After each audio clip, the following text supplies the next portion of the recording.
Welcome back to the Grid Talk podcast. My name is George Howson, and today we're here to discuss the second half of the car liveries ahead of the 2024 Formula One season. Joining me today, we have Grid Talk co-host Ruby Price, Owain Medford. Hello. And broadcaster Charlie White.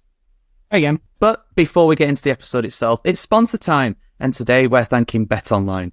BetOnline is your number one source for all your betting needs. Get the latest odds, lines, and matchup reports for baseball, boxing, golf, and more. BetOnline continues to be the fastest and easiest way to place your wagers, including live betting and your favourite casino and card games available to play right from your phone. Head over to the website or use your mobile device to sign up today and get in on the action. Remember to use the promo code BELIEVE, that's BLEAV, for 50% welcome bonus on your first deposit. BetOnline, where the game starts. And today, Owain, we're going to start with Aston Martin for the cars that were revealed last week as we're recording this. The AMR 24 livery was revealed.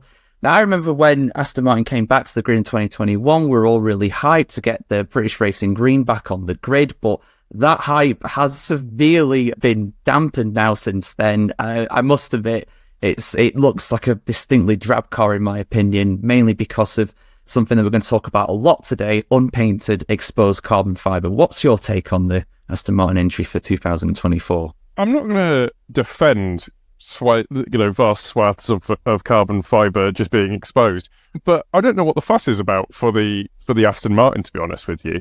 The sections of it that were black last year are black this year. I don't think they've painted them at all there. And if anything, it just looks like a slight sort of reorganisation of who's paid the most money to them, to be quite honest. I think from a sort of, I think the car sort of looks broadly what it did like, what it looked like last year. And it doesn't seem to have sort of, I don't know, it doesn't seem to have sort of the big step, I think, is the issue. I mean, it looks broadly the same all over the shop. I mean, you've got a slight, it's had a sort of a small nose job where we've gone to attaching the nose to the sort of to the second element of the front wing. But sort of towards the rear, they're getting new suspension from Mercedes. Apparently the front suspension is new. They've got a new chassis and things like that. So the power, obviously they're inheriting a lot from Mercedes, which is how we knew about the changes that they've made to the rear of the car. But yeah, I don't think they've done anything else. I mean, it looks broadly the same. I mean, Valvoline sponsor them now instead of crypto. So we've sort of lost some crypto sponsors and gained worse ones with even more Aramco sponsorship right onto the rear wing. I don't know. It looks, to me, to be honest, it looks broadly the same as a car. They've got a new chassis, which I think is fairly interesting, but that would explain the sort of change to the side pod inlets that we've got. So we've got a very sort of late 2023 Red Bull side pod inlet, and that sort of increased the amount of undercut they can do. But I think they've again inheriting some of that from Mercedes as well. So it sort of looks, it doesn't look like a more competitive car. That's my main issue, and it doesn't look much better either. I think there's something about maybe British Racing Green only works when it's on metal, because otherwise you need a base coat that clearly they're not willing to put on, and it just looks slightly dull. It doesn't look as good as, let's say, a Jaguar C-Type or something like that.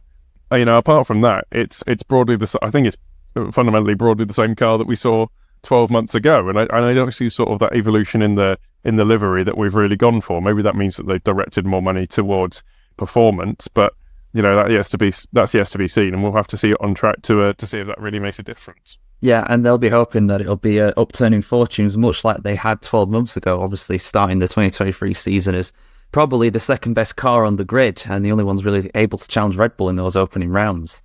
But yeah, I think it's one of them where it's like, it's just probably just not quite bright enough. I mean, maybe it's the images that we've seen where it's quite a dark background. Maybe it's the first few rounds as well, which are going to be at night in Bahrain and Saudi Arabia, obviously. We'll see what it's like in the flesh. And like Owain was saying, it largely looks like the same car as last year. But as with these reveals, they're not truly a reveal, because the car that'll hit the track in a week for pre-season testing will be different to this. And then the car that'll hit Bahrain again for the first round of the season will be different to that. That's just the nature of Formula One. Even in a couple of weeks, they're still going to be bringing updates, especially at the start of the season. So what these cars look like now, they're going to change potentially before they hit the track. And another one that's changed, Ruby, is McLaren. Obviously, we had their livery reveal back in January. But now we've seen the car itself, the MCL 38, and I wasn't a massive fan of the new livery. I mean, obviously it's Papaya, it's McLaren. I'm obviously very biased. I do like how it looks. I didn't think it quite looked as good as last year, but seeing the livery on the actual car that's going to be running it, I think it looks better, to be honest. But what's your take? I mean, first of all, we've had that many one-off, McLaren liveries in 2023. It's hard to know if this is even a livery we'll see that much of in 2024. They did actually admit that they've not shown the car that will hit the tracks in Bahrain. This is just a show car. They did 2 weird launches for 2024, and one of them was the livery on last year's car, and another one was the livery on another car that's still not going to make it to the track. But, from what we have seen, it is more of an evolution of the future mode McLaren, which we saw last year with the increased prominence of the OKX logo on the side pods. They've taken away the blue that we've had the last few seasons, which has probably given way for more weight saving from exposed carbon fibre. Black and Papaya, it is obviously still kind of fitting with that theme of where can we save the weight, where can we keep our identity. I'd like to see a lot more Papaya, to be honest. I think the McLaren does look good in Papaya. I think it looks best in Papaya and Chrome. Maybe a slight tweak to the Silverstone livery we had last year. But yeah, I do think it looks all right. The real question is, will they have continued the momentum that they made with their development during the 2023 season, which did see them come towards the front? But, they'll be hoping to have continued that and be starting the season on the front foot. Yes, if they're very much the anti-Aston Martin last year, they started incredibly badly and got a lot better, which is the inverse of what Aston Martin did. I have to admit, the car as well does look a lot more aggressive. It looks quicker. We'll see if it is actually quicker. That's the main thing, of course. And I didn't realise that as well, Ruby. I did not realise that they revealed the car without revealing the car. So only in Formula 1 could you get a team that's revealed a car twice without actually revealing it. I do love the sport sometimes. And what I also love as well, Charlie, is the Ferrari. For me, spoiler alert, this is a clear winner for me in terms of how good this looks. I think this is the best looking car on the grid. I don't think it's even particularly close, to be honest. I just love everything about it. I mean, yeah, like every car on the grid, there is exposed carbon fibre that's unpainted, of course, but I think they've done a good job of hiding it. I think it works well. I mean, it used to have black highlights in the early 90s with their car, and it's kind of a throwback to that like we had last year too. The only potential downside for me, really, is that it's not quite as good as that one-off Las Vegas livery, but I really, really like the look of this car. What's your take on it? Great. It's great. I think it's actually one of the few cars that really, if for marketing to younger people, they're doing the kids versions. You could actually, if kids still get posters of race cars today, it's one of the few they could actually pop on a poster and use as a marketing ploy. Like I if I were a kid, I would want that hanging up in my room. Like, it's a gorgeous car. And just quickly scrubbing through the different angle photos of this year's and last year's that are online, I think there's actually more paint on this car than last year's car. When you start to look at the side angles and the bird's eye view, the front wing has some red on it in the middle section of it, and at the expense of maybe a little bit lost on the side pods. But the golden yellow, the white striping, that flourish, I think it just adds just a nice amount of pop to it when you compare that kind of flourish to when we talked about last week, because I was also on that one with the Alpine. They threw in some of the pink and blue, but they didn't make that stick. They made it absolutely stick with this gold and white flourishing. I think it flows nicely over the body. Even on the nose, it has 2 bands of it, where I think it kind of, if there's one detractor to this car, the sponsorship, it's good for Ferrari to get all those sponsorship dollars coming in, but I find that it's very cluttered. Like, you can have lots of sponsorship. McLaren, for example, has lots of sponsorship with the chrome logos on the wheels and even on the body and everything. But I find, just a quick glance going through all these, it just, to me, the side pods especially, they just look cluttered. The petroleum company logo on the side, the writing for the sunglass company, like they work fine. But there's a bunch of little ones that seem to be just kind of tucked in there randomly almost. It kind of breaks up the flow the look of the car as your eye leads up the side of it. But the wheel covers, I think, great. They went from black to red and yellow. It just gives it a nice absolute pop. And if they put it on a poster, I say I'm usually beyond the age of buying a poster, but I might run out and get one to put on my wall just to have a little bit of nostalgic little boy moment. Like, I love this car. I absolutely love this car. What it does look like, though, and this just could be the angle of lighting and how they're taking pictures, is that it looks to be more of a matte paint than a gloss. If you look at the 2023, there's a lot of shimmer and shine to it, but this one, it's much more matted. So I don't know if that's just a design choice that they're going for, or just how the photos went. But I always prefer, and this is personal preference, I always prefer a gloss or even a semi-gloss to just like a dull featureless shine on a car. You want that glint as they're rocketing around a track. Yeah, there's a lot going on, like you say, with the sponsors and stuff. I think, for me, I personally don't mind it so much because, I can't see all the sponsors on there, but for the most part, those sponsors are not as questionable, shall we say, as a lot of sponsors on many of the teams. Not saying they're all perfect by any means, but I think that essentially helps it a little bit. But it's just Ferrari, it's just class. You can say what you want about the team. They've always been there. It's just what they are, and I think it works really well. And just having little things like having the Ferrari on the Ferrari logo on the actual rear wing as well, it just works. It just looks retro, but it looks modern as well. I think they've done a fantastic job with it. But the main thing for them is that they hope it's going to be faster. And sorry, George. I say anything just about the Ferrari. I do like on the front nose as well. They incorporated the Italian flag right on the very part of the front wing on the nose. It's just a little tiny. It's just the little, like I said, it's the little details of the car that just make it that much better. They have the pony. Like, it's a gorgeous car. And I'll stop interrupting. Hey, this is what this show's about, and we went to watch the article about the good liveries, and this is definitely, without a doubt, one of those. Yeah, so pretty much halfway through going through these liveries, I just want to mention that if you want to head over to our social medias to keep up to date with when the show's going to go out, with updates from all of us, you can head over to @GridTalk UK. That's on pretty much everywhere where there's an @ symbol on the social medias for that. And if you're enjoying the podcast, we'd love it if you went over to Spotify or Apple Podcasts and gave us a 5-star review. That would very much be appreciated. And if you're on the YouTube channel as well, and you're one of the 72% of people who aren't subscribed to the channel yet, please head over there and click the subscribe button and ring the bell icon so you can get an alert for when we're going out next with our next show, or when we're going out live after one of the races, which we'll be doing this season, just like last season. But yeah, so we'll move on next to Mercedes, Owain. Now, I think there was a lot of intrigue around Mercedes, like were they going to keep it black like last year, were they going to go back to their traditional silver? Turns out the answer was both. They've combined the two of them in a bit of a hybrid livery, and I actually really like it. I'll be honest with you, I think it's one of the better ones on the grid, but what's your take? I think it's one of the better runs on the grid. That's the thing that a lot of people are getting, if only because obviously Mercedes ran a mostly black car an almost entirely black car last year. But for me, it feels a bit sort of visually disjointed, actually. Obviously, there's sort of the increased, if you look at last year's car compared to this year's car, there's the increased Ineos branding on the roll hoop and engine cover, and also on the inside of the front wing end plates. You don't have to go too far back. I find it, to my eye, it looks a bit more like the the W11?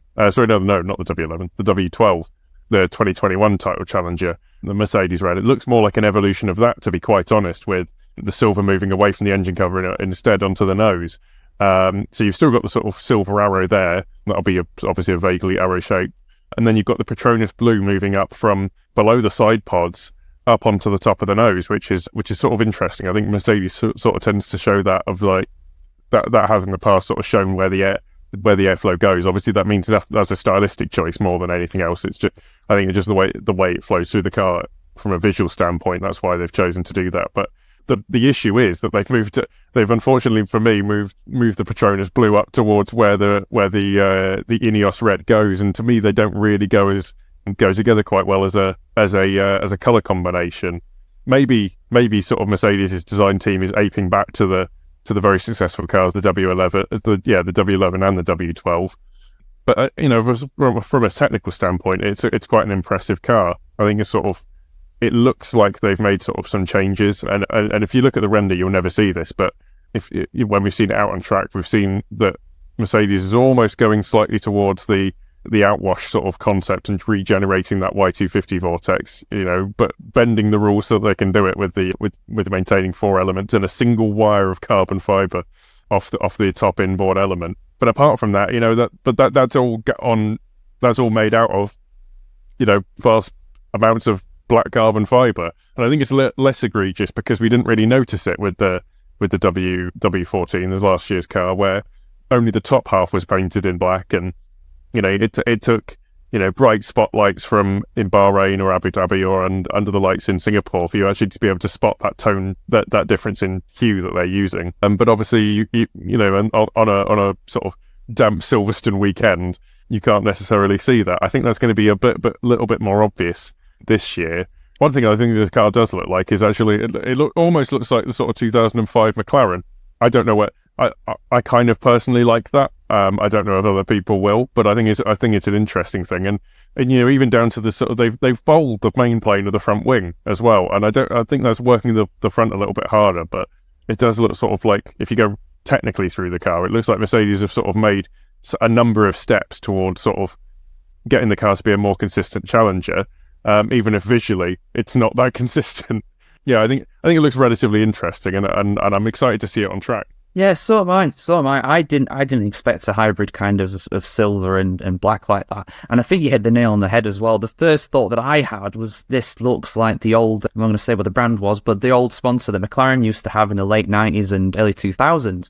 It was mainly black with splashes of silver. I mean, it looks a bit different to this, but maybe it's a bit of a harken back to that. Obviously, Mercedes did provide the engines for McLaren in those days, and there was no Mercedes Works team. McLaren were effectively the Mercedes Works team in those days. So I think it's potentially a bit of a, kind of a callback to that. And yeah, a lot more Ineos on there, obviously, but I'm fine with that because the red on there really works. And there's also another, I don't know if you mentioned, but there's like another flick of red on the side of the nose as well that you can see from a side angle of the car, which it just looks good. It just looks good. I can understand why people might not be a huge fan of it. There's a lot of different themes going on there. Maybe it's a bit too much for some, but there's without a doubt much worse liveries on the grid, Ruby, just like Red Bull. Which, is it an RB18 or a 19 or a 20, or is this a prelude to the RB21 next year? Because it's the exact same livery that they always have. I think even the sponsors have stayed exactly the same from last year. George, I'm going to stop you right there. I think it's such a revolutionary design change, the use of red and yellow, something we've never seen before from this Milton Keynes outfit. The blue, oh wow, so inspired. The Red Bull RB20 livery that we've seen is something truly groundbreaking. But in all seriousness, we knew what this car was going to look like from the get-go. There hasn't been too much change to the Red Bull liveries as of late. I do kind of miss the 2017, 2018 era where it was a bit more, like the colours, I think, popped a bit more, but that might have just been because, it was something different to what we'd had the previous few seasons. Anyone, I think, who expects like a very drastic changes between the Red Bull liveries every season has not been watching F1 for very long. But yeah, the renders that they've also released do seem to be hiding a lot of the major changes to their 2024 car. What we can see, it looks a bit tighter and higher in the chassis towards the back that's covering the engine, and it does look like there's been a thinner air intake for the side pods whilst still having side pods. There is a sort of rumour going around on social media that Red Bull would be introducing a zero side pod package from the Japanese Grand Prix onwards. If that does turn out to be true, we'll see if Adrian Newey and his team could succeed where Mercedes failed, but the actual car itself, it looks like a Red Bull. It looks like an RB19. Looks like what will presumably be the RB21. Surprisingly, they've not put some gold on there to signify, obviously, when they do the sort of gold on the driver number for when they've got the championship. Maybe that would just be a bit too ambitious, going for another title in a row, but they were so dominant last year and have allegedly been working on their RB20 since early in 2023. I'm not surprised they're keeping their cards close to their chest. If they've nailed their car for 2024 and their challenges continue to disappoint, it's hard to see why this won't also be as successful. Yeah, I hate to agree with you on that, but I think you're probably right. And that's a very interesting rumours about the zero side pods thing as well. And of course, Japan in this season is much earlier in the season. Traditionally, it's around October time. This year, I believe it's in April, around 4 or something like that. So that's quite early on in the season to make a radical change like that, almost a B-spec car at that point. If that's the case, that's obviously just a rumour, but it'd be fascinating to see. And yes, I do take the mick about the livery. Of course, it's the same. It's always going to be the same because they're Red Bull. They race in Formula One to sell cans of their products. So of course they're always going to have the same thing. It's not like Ferrari where they sell beautiful cars. They sell energy drinks. That's what they do. That's their name. But from the renders we can see, I mean, it's quite hard to tell because of where those black areas are on the car. But it looks very different. It looks very radical, which usually means one of two things. It's either going to be a lot better than last year or a lot worse. And given that Adrian Newey is the one designing the car, it's probably going to be a lot better. They've had a lot of time and effort poured into this earlier on in the season, obviously, because it looked very early on like, right, yeah, we're going to win everything this season. And they pretty much did. So, yeah, although it might not look the best, they're not going to care if it's the fastest car on the grid, which, given how they were last season, pretty likely that's going to be the case. But yeah, so those are the five cars that have gone through the 5 liveries that we've reviewed. Charlie, you've obviously been on both of the shows for the livery reveals. Just want to get your take on what you think is your I think I already know what your favourite of all these is going to be, but also which is the worst out of 10 cars for the 2024 season, in your opinion. The best is going to be Skate. No, it's Ferrari. Ruby could have some fun. I thought I'd try him, but hers was a better delivery. But no, Ferrari, hands down, the best car by a country mile on the grid. And for those who've listened to last week's show, it shouldn't come as much surprise that my least favorite is Alpine. It's just incredibly disjointed in what they wanted to, in my opinion, achieve. I will say there are elements of every car that I do really like, but the Alpine just falls flat, whereas the Ferrari just is a poster child for what a good car should look like. Yeah, I'm sure they'll sell a lot of posters of that car, like you mentioned earlier on too. Owain, what's your picks for the best and the worst, just from a looks point of view of the cars that we've seen this season? Just from looks, I'm gonna have to. I'm still taken a lot by the Williams. I have to say. I know obviously we haven't covered it in this section of the show, but I really, I got to say, I think the Duracell, we've said it before, but the Duracell branding is ingenious. Obviously, it's not a Golf livery, even though they are sponsored by Golf. But I just think that the sort of, I mean, they're complementary colours for a reason. But, the just a hint of ambery orange, more like bronze, really, on the airbox, and then the sort of orange that, goes through the car from Golf, and then the deep sort of royal blue that you get. Royal, almost navy blue that you get from the sort of Williams branding, and then even down to the inclusion right on the rear of the car on the engine cover, I think is a slightly lighter toned homage to the original sort of Frank Williams engineering logo, which I think is just it's really nice. It just seems sort of well put together with the way that the lines sort of go across the car, and it just slightly edges out the I'm going to call it the Red Bull second team because I refuse to go through its current name. When it comes to the worst, I don't know, call me a heretic, but I kind of like, I dislike less the Alpine in comparison to, I think, the Haas. I don't know what it is about the Haas, but I think it should be a surefire combination that's bound to work with the white and then the red on the front and rear wing, and then obviously the black coming through. But I don't know what it is about it, but it just doesn't quite work for me. I think Haas has had better liveries in the past, particularly in their early years.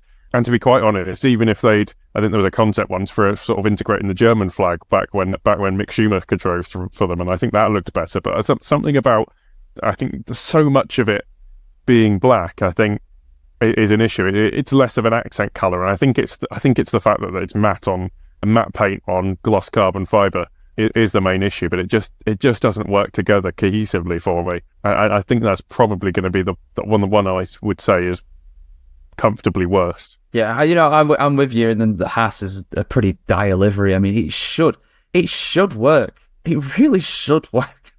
But just like the car itself, bit of a disappointment. But who knows? Maybe they'll be better this year. We can hope. We can hope and pray. Ruby, which is your picks for the the best and the worst looking cars of the season so far? I mean, I can't believe I'm going to say this, but I think the Ferrari is the best looking car on for the 2024 season. You know, mostly just, I can't believe I'm saying it based on the fact that, you know, I've been a diehard Lewis Hamilton fan since 2007, which means that rivalries, you know, continue for the rest of your life. So 2025 is going to completely blow my mind. But, you know, looking at the Ferrari, it looks like a racing car. It looks like what an F1 car should be. It's obviously very commonly said that everyone wants to drive for Ferrari. When they look like that, of course they do.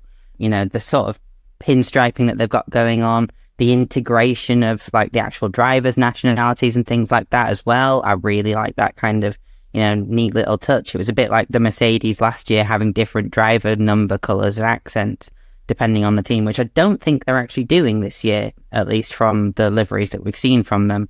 But yeah, the Ferrari's just muy bellissima, or however you say it in Italian. But as far as worst liveries goes, I feel like many like valid options have been put forward of, you know, the Haas, the Alpine. Like, I would probably throw the Stake in there, but we don't actually know if it's going to continue to look like that by the time the season starts. But I will probably settle on the Alpine, just mostly based on the fact that it just looks identityless. Like, there's so much black to it that, you know, it could ultimately look like any of 4 teams in the dark, you know, or during a, like, darker wet race, for example. Like, you know, you'd hope that they'd have a bit more blue and pink to it. You know, if they added some white to it, it would, like, even for me, it'd look a little bit better. But as far as the actual Alpine Challenger goes, I think it's just probably the worst livery that they've done, including even their testing livery for, I think, 2021, I think it was, which was almost entirely black with just the French flag as an aspect. That had more personality to it than this car does. And when F1 is all about, you know, putting yourselves out there as, here's our identity, who are Alpine? Why should I care about Alpine? They don't care about their livery, seemingly. Yeah, I'm with you there. That Alpine is pretty bad, and yeah, it's not a great looking car. Absolutely not. I think as well. There's I think it was Martin Brundle or Michael Schumacher, one of the two. I think they did a piece on it ages ago, where they basically, I think they were going around Valencia street circuit, and they were basically saying like, look, this isn't great because, you know, you look at a still image of the track, you have no idea where it is. There's no identity to it. There's nothing. And it's the same for cars as well. You should be able to take a still image of a car, obviously take maybe take the sponsors and the name, if the team name is on the car, off, and you should be like, right, that's a McLaren, or that's a Williams, or that's a Ferrari. You look at that Alpine and you're like, that's a car. It could be any of them. It could be pretty much any of them. There's no identity to it whatsoever. So yeah, for me personally, I've got to get them out of the way. I mean, like, I would say the Alpine is probably the most surprising for me in a bad way. Very disappointed with how that looked. Did not expect it to look like that. The best, without a doubt, Ferrari, absolutely. And the worst, I mean, Alpine's down there, but I'll just say the Red Bull, just because it's the same, but it's exactly the same. There's no innovation whatsoever. But yeah, so just to quickly go around again, Charlie, what would you say, for better or worse, is the most surprising car and how it looks this season for you? Surprising wise, I don't know, because there's a lot of options in terms of surprise. Like, the Williams looks great. I agree with Owain. Like, that would be probably, having done last week's episode where I waxed lyrical on the V-carb or whatever it is we're calling it. I looked back again and like the Williams it's a gorgeous car too. So that's a bit of a surprise there. But I guess ultimately I would have to go with the Merc. That blend of the silver and the black instead of going one or the other. Because, like I say, I don't think anybody was really expecting a combination of the two kind of styles. I think it's a pretty good looking car. The reds, kind of again lean a bit more with Owain on that. I think the red kind of feels a little bit out of place. It's just in watching with how the blues are meant to go and have the airflow, and that's where your eye is supposed to kind of follow as you go down the body of the car. The red just kind of it makes you, it grabs your attention. Your eyes snap away from everything else, which if you're Enos, that's great because you're having all the attention drawn on your logo and your brand. So that's great. But I think it's a bit too much red on it, but I don't think it's necessarily a bad car. I just think it's the biggest surprise for sure. I think it's a good car. Owain, what's your choice for most surprising car for 2024?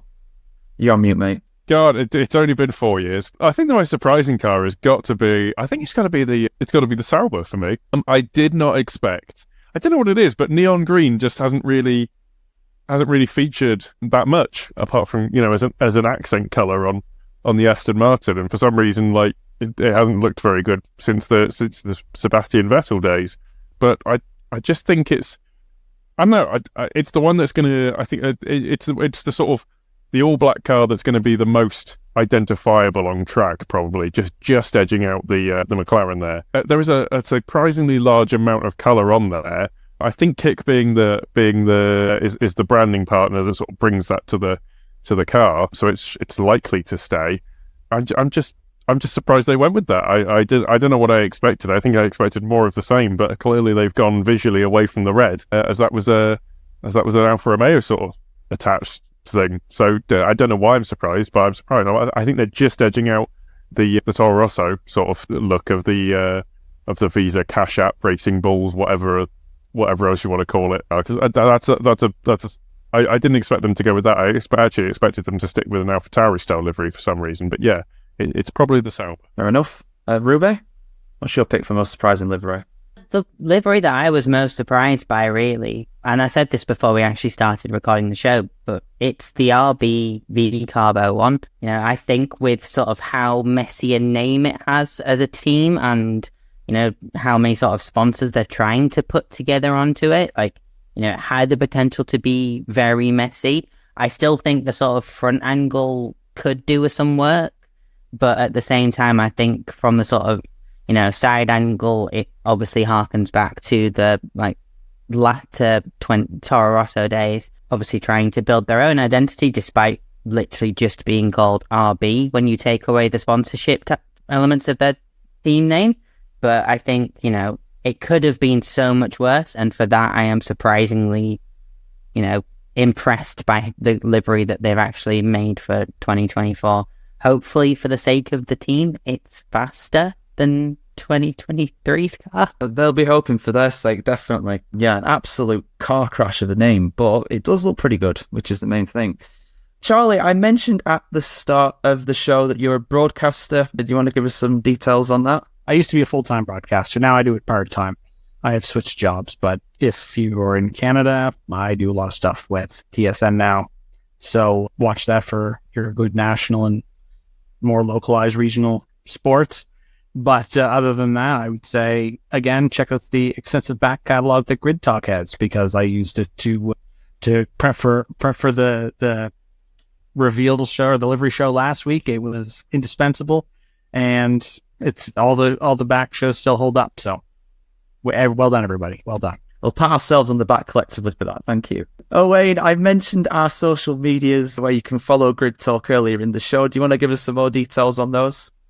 Yeah, so to keep up to date with all of the happenings on the show, so you'll get notified when you go live if you follow all of our socials, which are at Grid Talk UK on any of the social media platforms that use the @ any one of them. That'll get you to there. Thank you very much for that. And of course, Ruby, you have your own podcast. You've got a lot of things going on.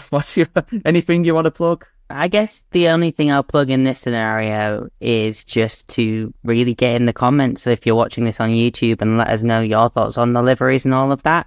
But if you do want to find me on the socials, it's at Rubes001 on the Meta platforms. Don't bother looking for me on Twitter because I'm not going to be posting there. So get on Threads and find me there at Rube001. Oh, thank you for that. Yeah. And yeah, I just want to mention as well, Charlie did mention about all the old episodes we've got online. Grid Talk is available on YouTube, where most of the episodes are recorded live. This is not one of them, but we will restart the live shows when the season itself starts in Bahrain in a couple of weeks. As well as Amazon Fire, Spotify, Google Podcasts, Apple Music, Verbal, Pocket Casts. Just search for F1 Grid Talk for our big back catalogue of shows with previews, reactions, sprint reviews, race reviews, fireside, livery reveals, everything. We got everything on there. And also, please consider supporting the channel financially as well on Patreon, so we can get better mics, lights, and recording equipment. And also be subscribed to YouTube as well to be the first to know when each new episode is released, and ring the bell icon to get the notifications through. Now, I just want to mention that you may remember back in November that I shaved my beard for November to help support my friend Mark Alamonda as he was suffering with cancer. Just the fund was to help give him the best treatment and the best most comfort he could get as he was going through a very difficult time. I was going to send it because I knew he took a turn for the worst. I was going to give him a get well message in the show, but unfortunately I was informed by his family that he passed away yesterday. And I know he was a big F1 fan. I know he was a big listener of the show. And I know he really wants to thank everybody involved with Grid Talk, whether you donated to his Just Giving or anything in between. Yeah, I know he really wants to thank you for that. He really did appreciate that. And yeah, just want to say that I was told as well that he was surrounded by his closest friends and his family in his final moments as well, and he was at peace. And so, rest in peace, Mark. God bless you. It's heaven's angel of our angel, and I think the least we can do is dedicate this episode to you. So, yeah. Never nice sharing that news, but yeah, I felt like the people had a right to know at the end of the day, because I know a few people who listened to Grid Talk did donate to his Just Giving, which is amazing. But yeah, and to move on, we'll be back next week to go over F1 testing in Bahrain and do the preview for the race as well. But yeah, thank you very much for listening and watching. It's Grid Talk presented by BetOnline, and goodbye.